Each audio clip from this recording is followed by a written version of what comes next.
Donc le CPA, le Conseil présidentiel pour l'Afrique, c'est un conseil constitué de 9 personnes issues des sociétés civiles françaises et africaines qui ont été choisies par le président de la République française Emmanuel Macron pour le conseiller sur comment repenser le partenariat entre la France et les partenaires africains. Et donc nous, on fait remonter donc les perceptions, les attentes, en particulier des jeunes, parce qu'aujourd'hui le président Emmanuel Macron fait partie d'une nouvelle génération et par conséquent, voilà, pour lui, il a fait de la relation entre la France et les pays africains une nouvelle priorité.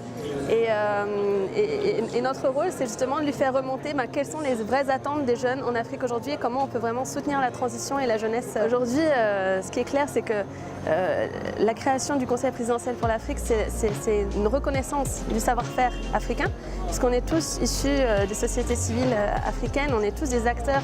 Moi, par exemple, je suis entrepreneuse sociale en Tunisie, dans la lutte contre la déforestation.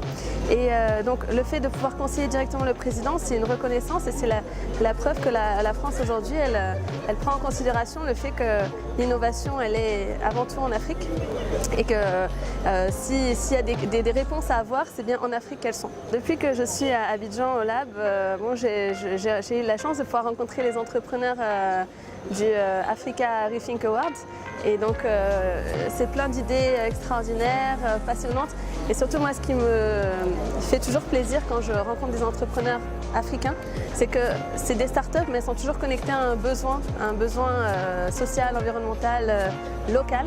Et le plus grand défi qu'il existe aujourd'hui, c'est qu'en fait, on ne leur fait pas assez confiance. Ils sont en train, eux, de construire leur pays, ils sont en train de construire la société qu'ils veulent voir. Sauf qu'en fait, il y a très peu de gens qui leur font confiance aujourd'hui.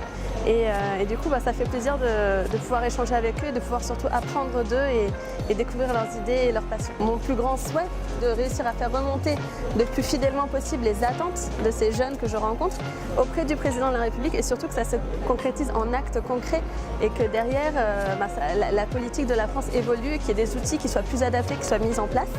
Et voilà, après, ma mission, elle consiste avant tout à conseiller et on attend la suite.